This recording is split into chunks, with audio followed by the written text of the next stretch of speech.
On this episode of MythBusters, In every generation, a myth comes along that does not thrill us. Adam and Jamie get wrapped up in their biggest build yet. I don't often say this, but it's looking to be nigh impossible to pull this off. As they find out that making a flying raft is not all plain sailing. And speaking of planes, Do cell phones cause airplanes to crash? Carrie, Tori, and Grant tackle a traveler's tale with a familiar ring. Needles all over the place. And 3, 2, 1. Who are the MythBusters? Adam Savage. And Jamie Hyneman. This is gonna kill you. Between them, over 30 years special effects experience. That's what I'm talking about! Joining them, Tori Belleci, Very excited about this. Carrie Byron, Look, he cracked into his skull. and Grant Imahara. Don't say anything. They don't just tell the myths, they put them to the test.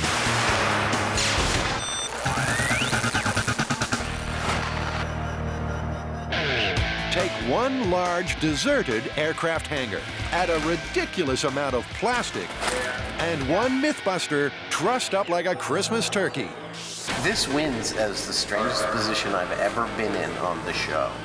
Don't you love how he qualifies it with, on this show? Either the MythBusters are branching out into performance art, or something's gone very wrong. Adam, what myth do we have this time? Well, this one is pretty darn simple. It comes right off the MythBuster fan site. And it is simply that if you fill a raft with helium, that you could actually fly on that raft. Whoa, whoa, whoa, hold it right there. What did you say? That if you fill a raft with helium, that you could actually fly on that raft. That's what I thought you said. Well, on the face of it, I'm not so sure about this one, but there's only one way to find out. So, what is the plan? Well, I figured we should start small. We've got a little inflatable dinghy. Maybe we can fill that up with helium and see what happens. As we know, helium holds a special place in a MythBuster's heart. It helped Adam hover. I'd rather just stay under 100 feet, thank you, over. It carried a cute kid. You ready? Oh my gosh! And it came wrapped in pigskin when the guys took a punt on a helium football. But now they'll use helium to try and make one of their inflatables fly. And if that doesn't work, this being MythBusters, they'll build their own helium-filled flying machine. Deflation. And the initial inflatable they're going to try is the MythBusters Dinghy. Before any helium hovering happens, the deflated dinghy is first wave. Take it on up. Okay, exactly 72. That's what the scale looks like to me. Then it's filled with air. Set vacuums to blow. I love it. Isn't it great how Adam finds delight in the tiniest thing? Look at that. Yeah. Jamie, however, is a much tougher audience. This is good. Next, they work out the volume of the inflated dinghy. 20.5. Okay, so 20.5 cubic feet. Then they let the air out All right, here's your helium. and put the helium in. Okay, listen, just on the off chance, the very, very off chance this thing becomes lighter than air, I'm gonna sit in it while we fill it, okay? With the dinghy fit to burst with helium, Good. will it turn miraculously into a magic carpet? I'm gonna jump out, but get ready, hold on to the line in case it floats. All right, here we go. Oh, it didn't float.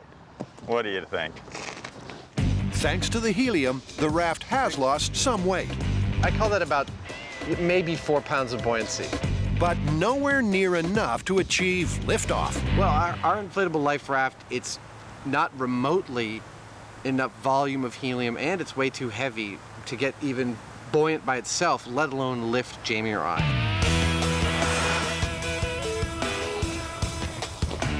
Well, Well, that didn't work very well. The helium only removed 4 pounds from its total weight. Yeah, no, it's obvious that if this is going to work, it has to be a raft that is much, much larger. It needs the volume of helium, and it has to lift one of us. So they drag out an airline life raft to go through the whole process again. 82 pounds? Yeah. Okay. This yellow peril is 8 times the size of the original dinghy, and filling it with helium reduces its weight by almost a quarter. It's 60 pounds. But they're still no closer to liftoff. While the guys ponder their next move, one question needs answering pronto, and that is, what's so special about this helium stuff anyway? Well, helium is the second lightest element, weighing just 0.17 grams per liter. By contrast, nitrogen, which makes up about 80% of the air we breathe, is 10 times heavier. The more helium you have, the more air it displaces, and the greater the lift. But just how much helium do you need to get your average Mythbuster airborne? You know, I'm disappointed. I had higher hopes for that life raft. It's 25 feet in diameter, and it couldn't even lift itself filled with helium, let alone one of us. Well, we've got one more larger thing yet to try, and that's an escape slide from a commercial airliner. Oh, that's perfect. Yeah, it's I'm guessing at least double the volume of that life raft. All right, let's do that one. When we last saw the escape slide, it was drifting like a leaf towards Earth with Buster on board. Oh, look, it's sailing. Wow. So far. It was the smoothest ride he's ever had. Wow! Appears to be okay. What we want now is the reverse journey. Like in the myth, we wanted to rise up and fly away. The slide's volume measures 325 cubic feet, 15 times bigger than the dinghy. So let's deflate it and fill it with... No. Let's run it up to the truck and slide down. Boys will be boys. Oh, Jamie, you're so cynical. Adam just wants to demonstrate correct technique when using an escape slide. And that definitely ain't it. That is too much fun. Right, time for answers. Will 325 cubic feet of helium be enough to make the slide slip its moorings and ride the thermals? That's good. I can't help but noticing that even though it's tethered off, it ain't flying. That's it. Is that it? Yeah. Well, I'm looking at 121 pounds. That's just about 40 pounds lighter than the dead weight, which is pretty much exactly what the math said it should be. I think it might be time to pull the plug. That's fast. Oh my God, there's a lot of helium in the air. You know, I'm starting to think this myth is busted. But, you know, we can't leave it at that. In fact, we're just getting to the fun part right about now. Yeah, it's time to take the math we've gleaned from the rafts that we've filled with helium so far and calculate exactly the size of raft we need that is both seaworthy and that can fly you or me. Yeah, one of us has to get airborne.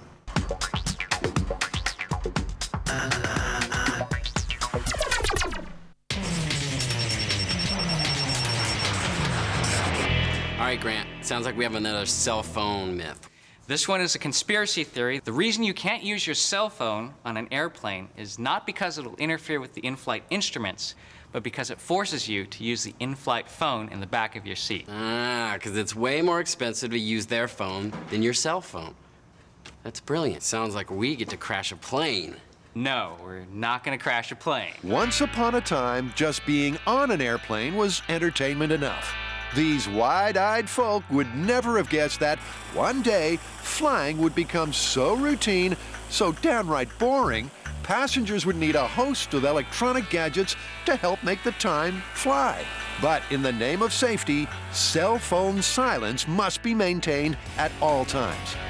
Is it a ruse designed to force you to fork out for the seat phone? Or can a cell phone signal make your flight drop out of the sky? It seems to me that the biggest challenge you're going to face with this is not technical, it's legal. Yeah. Yeah, actually, it's illegal for us to take a working, switched-on cell phone into the air. However, it's not illegal for us to take a cell phone into a working cockpit and work with it on the ground. But that doesn't guarantee us any success of interference. So in typical MythBusters fashion, we're going to make our own cockpit and control all the variables, and then take that to an airport and see what happens to the signal. With a flight of fancy out of the question, Tori and Grant are going to build their very own working cockpit. And there's only one place a Mythbuster goes when he needs plane parts. Faith Aircraft in Sacramento is an Aladdin's cave of aeronautical offcuts. Where all the dead planes go. Mostly made up of Cessnas, Piper, Beech. Kenny Faith's already been our wingman on a couple of myths. A little while back, Adam paid him a visit when he got the urge to shred a plane. This aircraft cache also includes a load of pre-loved avionics. These are exactly what the guys will need to test the cell phone myth. Okay, well, here's the list, and most of these instruments are communication and navigation, things that were identified as something that a cell phone might interfere with. Gyro-stabilized magnetic compass system, VHF communications transceiver, navigation receiver, and VOR localized... Grant's got a flight deck shopping list to rival the Pentagon. GPS. But luckily, this second-hand supermarket's got the lot. These bits and pieces form a plane's ground-to-air communications. Power to Kenny, how much is this going to run us? Over? Too much. Houston, we have a problem. Abort mission. The high-tech avionics are really all they need to test this telephone tall tale.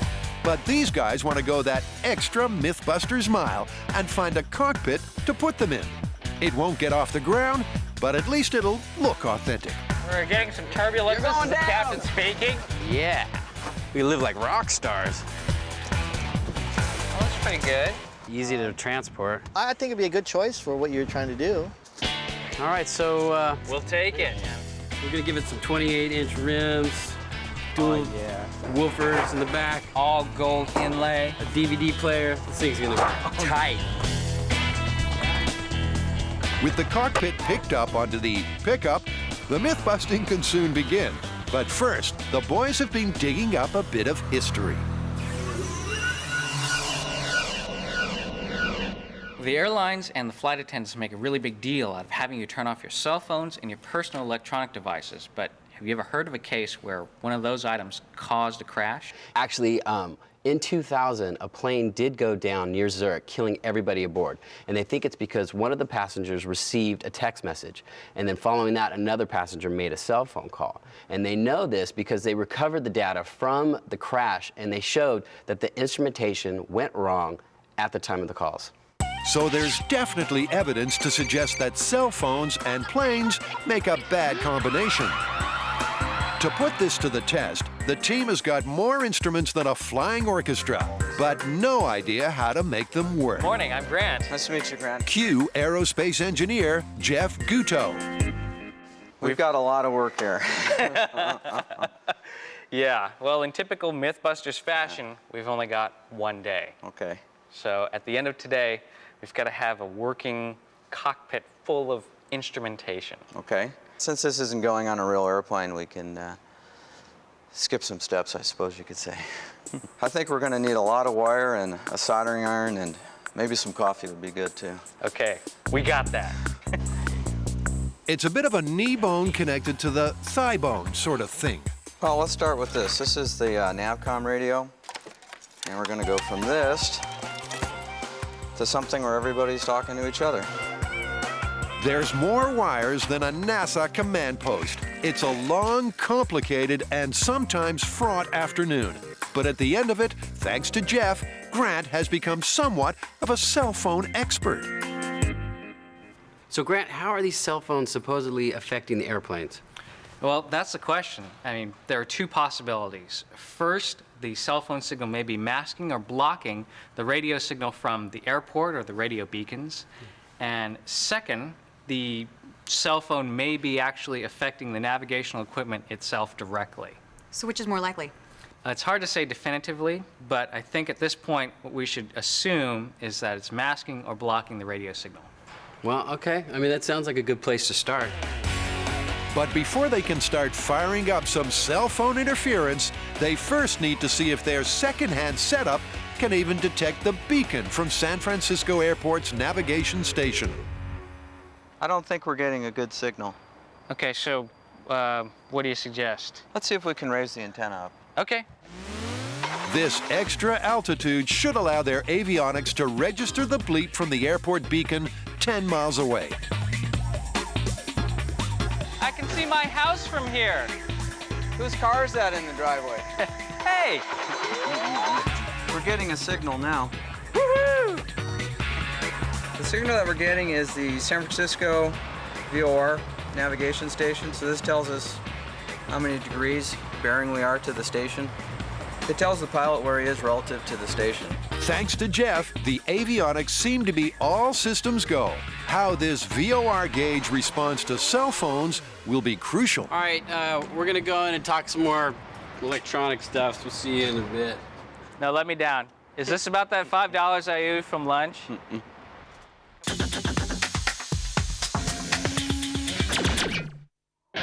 Adam and Jamie are testing the myth that a life raft filled with helium will carry one of them into the clouds. So far, their inflatables have failed miserably. It's not going anywhere. It's not going anywhere. So now they need to see what it will take to get this myth off the ground. I can't help but noticing that even though it's tethered off, it ain't flying. Okay, so I've run the math on the lifting power of helium. It takes almost 16 cubic feet of helium just to lift 1 pound. That means for you or me, 200 pounds plus a raft, let's say it weighs 100 pounds, that's 300 pounds of lift, we need just under 5,000 cubic feet of helium to do that. Jamie's considered response? That's huge. Yeah. Yeah. It's like a third the cabin size of a DC-9 airplane. Guys, that's nothing. The famous Hindenburg airship needed 7 million cubic feet of helium to stay aloft. But for some reason, on its fateful voyage from Germany to New York in May 1937, it was filled with flammable hydrogen instead. No one knows for sure what sparked the fire as she came in to land at Lakehurst Naval Air Station. But once the hydrogen started to burn, it took just seconds for history's largest airship to go up in smoke. All the humanity and all the planet is steaming around it. Now, Adam and Jamie are going to build their own airship. I'll tell you what I'm thinking. You know that clear poly tubing that comes in like 24, 36-inch lengths that they use for porting air conditioning around on a movie set? Yeah, it's in a roll. It looks like just normal plastic, but it's actually a tube that you can inflate. Right, they make a heat sealer for that. And given the amount of cubic footage we need and the amount of time we've got, I think that if we heat sealed long pontoons and assembled them somehow, it's our best chance of actually getting a raft with this much lift that might actually support us. People, we're talking a raft the size of a parade float, made from helium-filled plastic pontoons 50 feet long. Actually, make that 2 rows for structural support. The giant pontoons will be joined with packing tape, and jugs of water will act as ballast, keeping the raft grounded until Adam's ready to cut loose and reach for the sky. Now, we don't recommend you try this at home. If left in his original packaging, he could become a collector's item. All right, seal the other end. Oh. There we go. Signed, sealed, and delivered.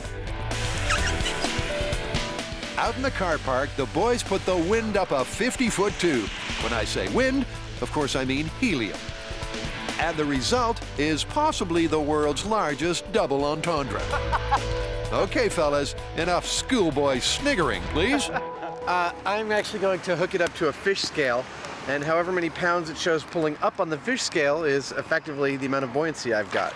The inflated tube has a 2-foot diameter and holds 157 cubic feet of helium. That adds up to 5 pounds of buoyancy. Well, that would mean in order to lift you or me, we'd need 40 of these things. Not including the tape, so probably more like 50. Which actually gives us, good God, this is a big thing. It's cool, though. So big, in fact, that Jamie's workshop won't be anywhere near large enough. I'm not sure what we're going to do with it when we get it inside. It's going to be the biggest build in MythBusters history. But already there's a problem. Their practice pontoon is becoming flaccid. Good God, is this supposed to support my weight? The seal is airtight, and there are no leaks. The ultralight helium must be leaching out through the plastic itself. Seam down here is just fine. That means that time will be a big factor in this experiment. The entire raft, all 50 pontoons, will have to be assembled before inflation can begin. And with a total fill time of about 4.5 hours, will they be able to get Adam up before the raft goes down? In order to make this work, we've got 50 of these tubes. We are allowed to have exactly 0 leaks. Adam's feeling a little deflated already. Yeah, that's helium, all right.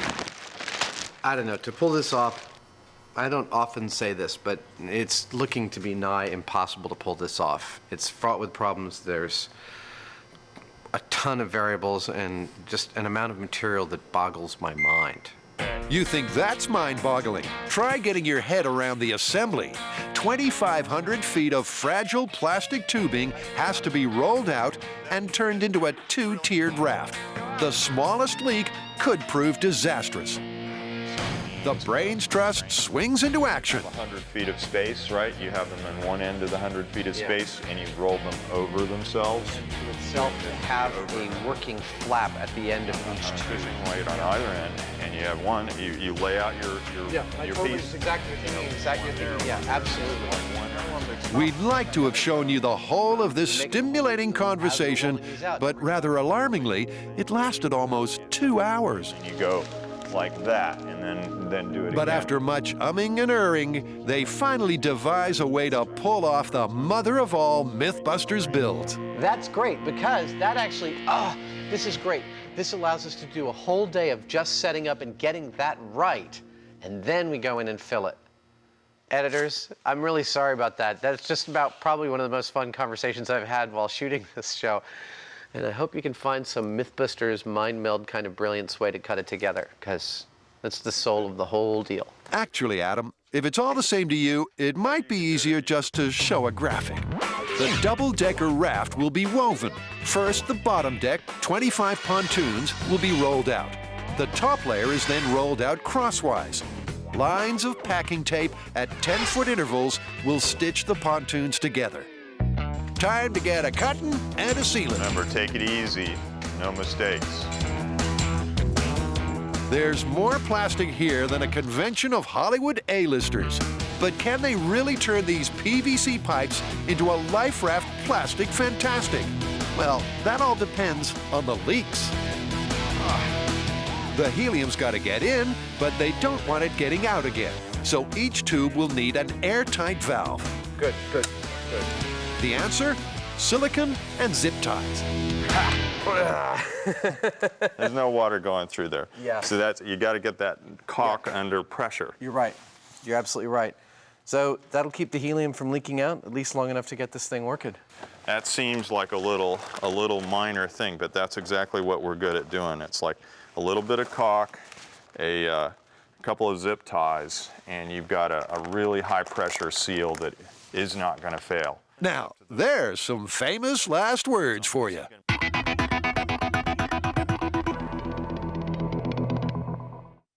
Frequent flyers all know they must switch off their cell phones once on board. But why? Is it a ruse designed to benefit the providers of costly seat phones? Or is it just downright dangerous?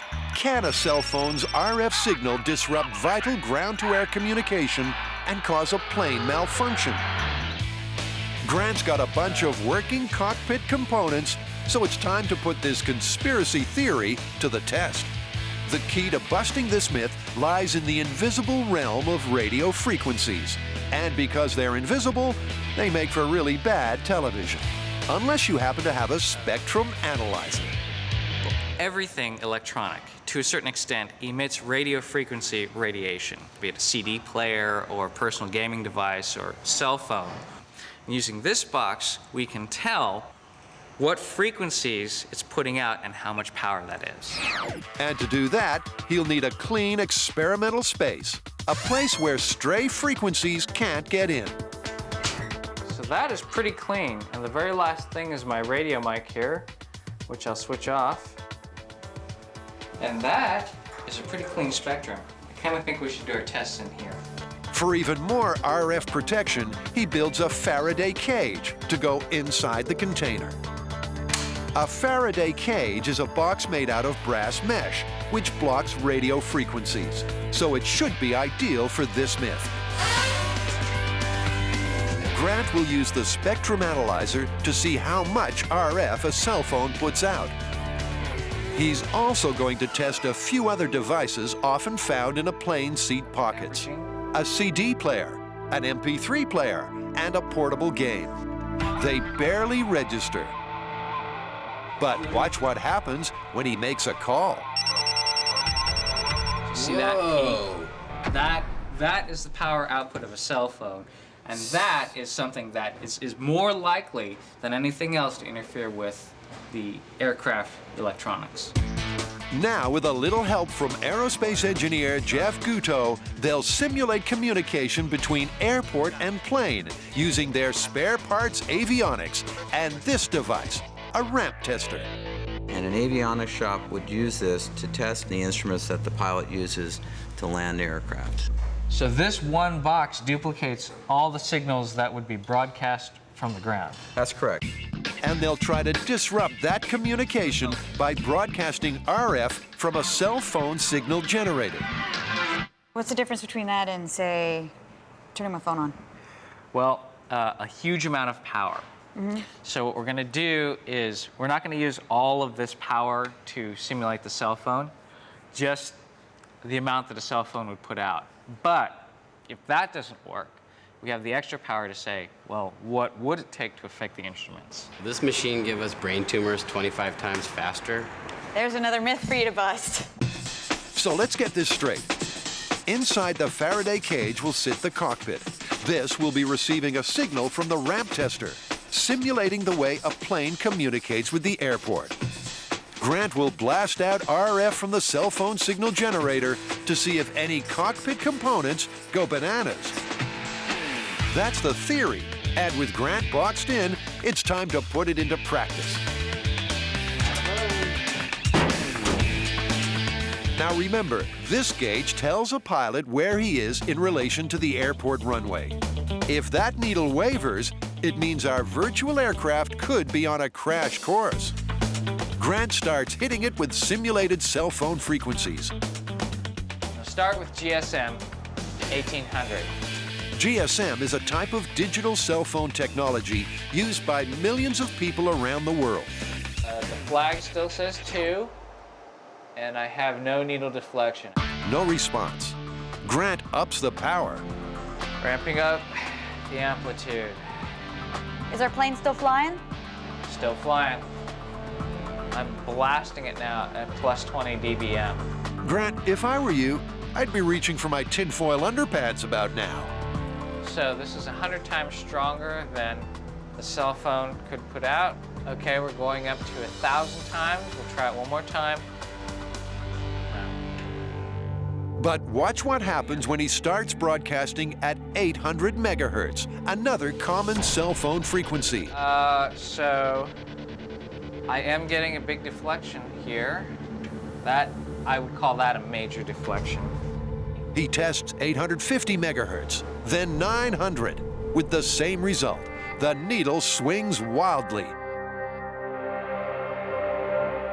As we're marching through the different types of technologies, it seems that the ones that are around that 800 megahertz frequency, 850 to 900, are the ones that are having an effect on the meter. As far as the myth goes, that these cell phones don't affect the airplane avionics, I have to say, I think that it's leaning towards busted. I think they can have an effect on that instrumentation. Hang on, Grant. We don't want to bust this myth under lab conditions. We still have to take this cockpit to the airport for a test flight. Adam and Jamie's myth stated that if you fill a regular inflatable raft with helium, it'll fly. Oh, it didn't float. That was quickly busted. To get a single MythBuster airborne, it's going to take at least 5,000 cubic feet of helium. That is one giant raft. In fact, it's the biggest build in MythBusters history. And to put it all together, Adam and Jamie need a big space. Fully twice the size of Jamie's building, this hangar served as a giant spray booth where planes were painted. So those rolls of plastic that you saw, there's 60 of them. And they're 60 feet long and 3 feet wide. We're going to lay them out here on a 60 by 75 foot square. And as we roll them out, we're going to stitch them together into a raft. With tape. With packaging tape. Carrie, that look just about says it all. But before she has time to back out, she's put to work sweeping. Sure is her lucky day. Every part of this raft is delicate, so we have to make sure the floor is totally cleared of every last bit of debris to make sure that there's nothing that can poke a hole in our plastic before we even get the helium in. With the floor polished to perfection, the rolls of plastic are laid out, and the first line of tape goes down. So it begins. Precision is going to be the key to this test. If there's any tube that's not correctly aligned or any tie left undone, the whole raft could be ruined, and the myth will be sunk. This is nerve-wracking. Yeah. 2,500 feet of plastic, hundreds of feet of packing tape. Knit one, purl two. I'm not sure the term painstaking is really adequate. Several hours and 6 sore knees later, the layout is finally complete. I think this is the highest potential for total failure I think that we've ever achieved on the show. Highest? Yeah, without a doubt. This net is the last thing that we've got to do. If we can achieve a little tension on it, it's going to really hold all these things together, and we might get a chance to fly. Wow, it's like a fishnet stocking for the Jelly Green Giant's mom. It's the end of day one. The raft, even though it doesn't look like it, is mostly built. It is now a raft in potentia. All we got to do tomorrow is come in with the helium, start filling these pontoons, manage them with the net, and we should be flying by lunchtime. I always get a kick when I'm so optimistic. Can cell phones interfere with aircraft instruments? During one test, 800 megahertz, a common cell phone bandwidth, Grant's avionics went haywire. So now the airport beckons. All right, so we did the experiments in the Faraday cage. The cell phone affects the avionics. Do we have to go to the airport? Why? Our viewers are not going to be convinced unless we have the most realistic scenario we can, a moving platform in a real environment. Plus, while the ramp tester is a really good diagnostic tool for the bench, there are a few signals that you can only get at the airport. Well, sweet. I guess we'll strap that airplane to the back of the truck and take you for a ride. It'll look cool. Oh, great. Sounds like a delicate job for Tori.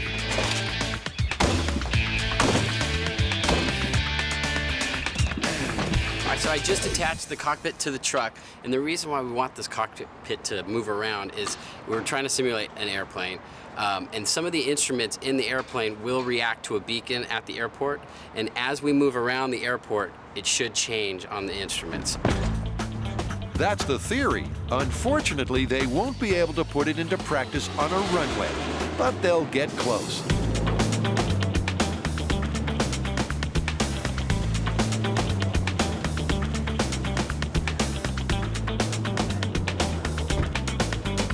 Cool! This place is perfect. Oh, yeah. We got planes coming in constantly. We got a big, long parking lot we can drive around in. We're right on the approach pattern. It's perfect. As far as flight simulators go, this isn't what you'd call state-of-the-art. Top Gun Grant's in the hot seat as the cockpit taxis around the car park, receiving a real signal from the airport's navigation beacon. He'll blast the instruments with RF from the cell phone simulator. Ready, chucks away. We're clear for takeoff. But as soon as our pilot picks up speed, there's a problem. It seems Grant's flying through the Bermuda Triangle. What's going on back there, G-Force? Needles all over the place. Yeah, it's really hard to center. As we're moving around, the needle's swinging back and forth, and the nav flag is popping up. And that's before the cell phone signals have even started. We're gonna need a pretty stable reading here in order to tell if it's the cell phone doing it or what. So what's next, G-Force? I think we've got to try it again, but stationary this time. Engine off. See if I can get the needle centered. He feels the need to be very still. Okay, so the needle is centered and stationary. Whoa! I just lost signal. I lost the nav flag and the needle swung way up. I don't know. It looks okay now. I don't know what to make of that. No. He just can't get a stable reading. Not even Jeff's expertise is going to get them out of this one. It could be a grounding or a shielding problem, yes. I mean, do you have to deal with this sort of thing normally? Well, normally when you do an avionics installation in an aircraft, it's done to a little bit better standards. This is our cockpit. It's not wired, totally like a real plane. We're getting a lot of interference because we're on the ground. I mean, the obvious solution would be to get a real plane and test it with some cell phones. Just as well, the MythBusters always plan ahead. This sleek bird's been waiting in the wings just in case their homemade plane crashed and burned. I know you guys wanted to see us in the air testing this, but we can't. It's illegal. We tried our best to be able to get a commercial airline, even a charter airline, even a private plane to get us up in the air with a cell phone. It's federal law.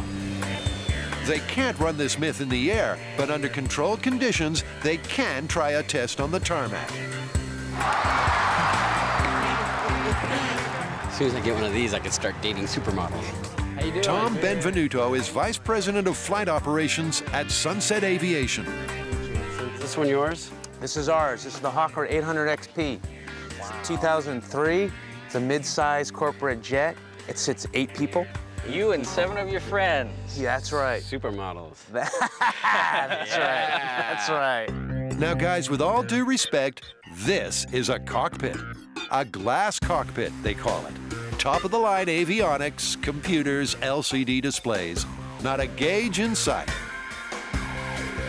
We also have the land-based navigational aids. All that can be affected, apparently the so-called, the experts say, apparently be affected by outside signals, such as cell phones, any type of electronic devices. In fact, according to maintenance manager Mike Corrigan, aircraft instruments can sometimes interfere with each other. We have a problem sometimes where with a strobe light, as it fires, we'll turn components on and off, simply from the radiation from the wire, from the power going back to the light. If you have an electronic component wire sitting next to it or crossing it, it can pick that signal up, turn the unit on, turn the unit off. And that's why modern aircraft like the Hawker are so heavily shielded. All this, because there's a bazillion miles of wires flowing through this aircraft, are all shielded. And whatever RF signal that may come in conflict with the aircraft technically shouldn't affect the aircraft. We'll see about that, Tom. The size of this antenna was making the airplane guys a little nervous out there. Regulations mightn't allow the test to happen in the air, but ground-to-air communications begin even before takeoff.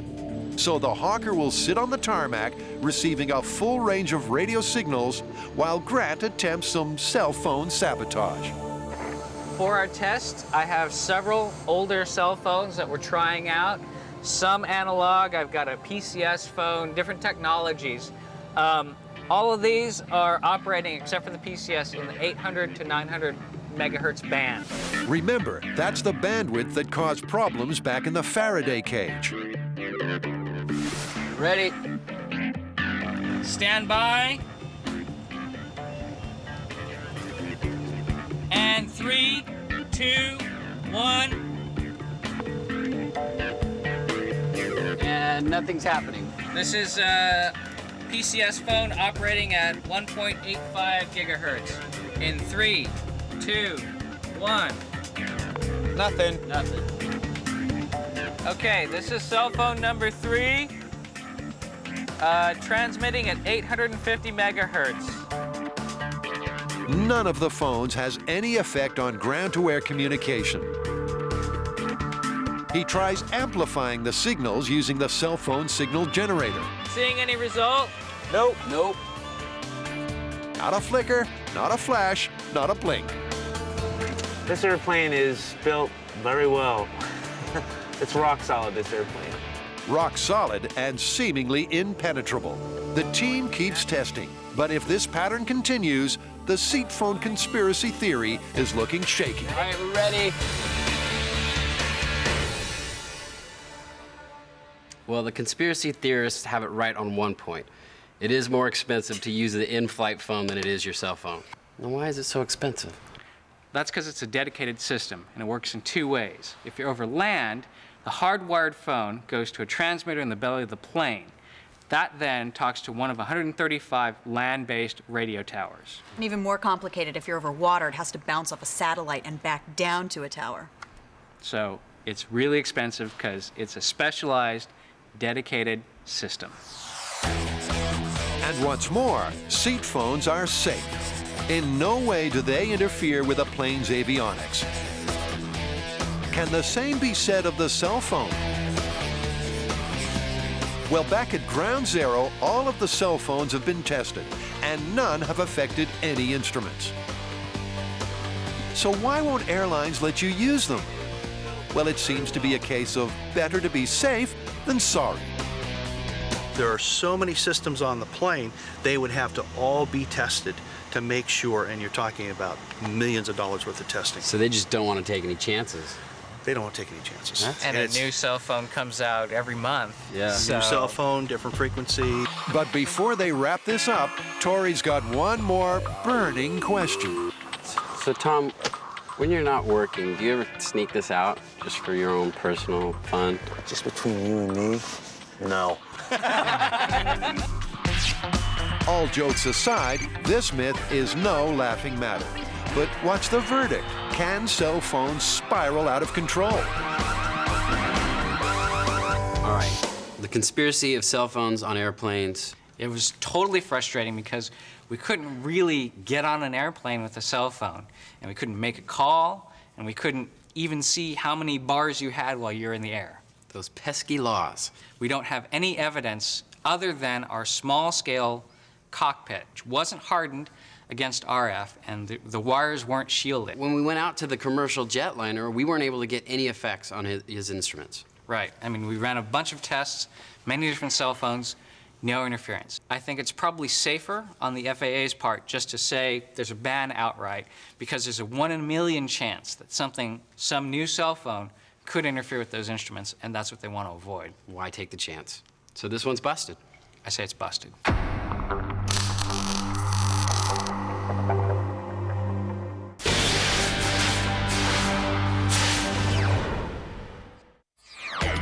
Adam and Jamie have built what they hope will be the world's first flying raft. It's the biggest thing they've ever made, and tensions are running high. There's not a lot of optimism in the room at the moment. I think that there's a lot of difficulties that are presenting themselves. There's small little imperfections that could cause everything to completely implode on us. So we're crossing our fingers, but I'm not seeing the smiles you usually see on the MythBuster faces. Once in every generation, a myth comes along that does not thrill us. To help distribute Adam's weight across the giant raft, he'll lie on a mini version. 3 small tubes, double bagged for strength. And with the arrival of the helium, all 36 cylinders of it, it's time to get this myth up and running. All right. Well, it's in. It's either going to float or it's going to flame out. You ready? We're ready. All right, let's go. And so the inflation begins. With 50 of these giant plastic tubes, the team is going to need almost 8,000 cubic feet of helium to try to get this myth off the ground. All right. One perfect pontoon. It's the biggest build in MythBusters history. We filled 2 pontoons. It goes about 3 minutes of fill. We've got 48 yet to go. Thanks for the warning. We might go to the time lapse here. I'm not seeing or hearing any leaks. As the massive pontoons fill, each one generates 5 pounds of lift. Good. Before long, the raft is straining to rise. This thing is effectively neutrally buoyant right now, and we have plenty to lift me. The MythBusters can boast a whole raft of achievements, but this raft would have to rate highly. Not sure Huck Finn would want to take it down the old Mississippi, but still. This is strange. I've never seen anything like this before. It has to be the single largest thing I've ever built, bar none, let alone in 2 days. But will it work? Time for Adam to slip into something a little less comfortable. This is my new toy, my new SWAT team tactical black climbing harness. My sister gave it to me. My whole family's like this. Yeah, I get the harness, but the wetsuit? I'm wearing the wetsuit because if we're successful at this, we'd like to walk it out to the lagoon and float it on the water, see if it would be a viable raft. I don't understand that because if it flies in the air, something tells me that it would float on the water. Oh, go on. What's the real reason? I'm wearing the wetsuit because it makes me look good. Damn good. Final thoughts? The fact that we've got it up and it's buoyant, very exciting. I really just want to get on there now and be able to relax with my flying raft.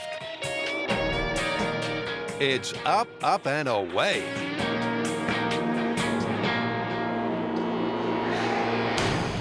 Good, good. Okay, lower. With Adam in position on the mattress, Carrie starts dumping the ballast. But straight away, there's a problem. You better cut the other side a little bit. Without the ballast, one side of the raft suddenly takes to the skies. And Adam begins to slip off his mattress. Okay, stop. Don't cut anymore. Okay. Whoa! The team stop cutting the ballast, but the damage is done as Adam slides off his helium bed like a greasy bar of soap. Wait a second. Without any support structure, the flimsy pontoons can't cope. On a build this big, there was always the chance that something would slip through the cracks. Never thought it would be Adam, though. Hey, Adam? Yeah. This isn't working. No, it seems to have failed utterly. You've like slipped right through to the bottom side. Yeah, I feel like something that got cut out of the matrix here. Are you all right? I'm fine. I'm upside down and I'm in a net and I'm below the biggest thing ever built out of helium and balloons, but I'm fine. Adam may be fine, but the test ain't. With the raft coming apart at the seams, there's just no way the team can reset to try again. Their only chance at liftoff has just slipped through the net.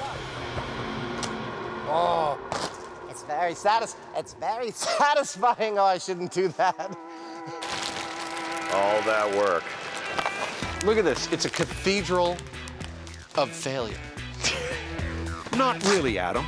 We've learned that any raft able to fly will be unfeasibly large and far too flimsy to take passengers. Oh my God, we might need to open a door. It's getting kind of weird. It's getting helium in It's getting here. really stuffy. I'm gonna open up the door, okay? Okay. I don't think anybody would fault us for not giving it the best possible effort for success. I'm sure someone's yelling at their television right now, but I'm calling this one busted. I know we're not supposed to bust them on site. We're supposed to wait for the blueprint table, but I don't want to go back there. I just want to take the sweatsuit off and call it done and busted. Yeah. Busted. Yeah. Busted. Busted. Busted. Busted. Thank you. I was waiting for you to say it. Okay. Let's clean it up.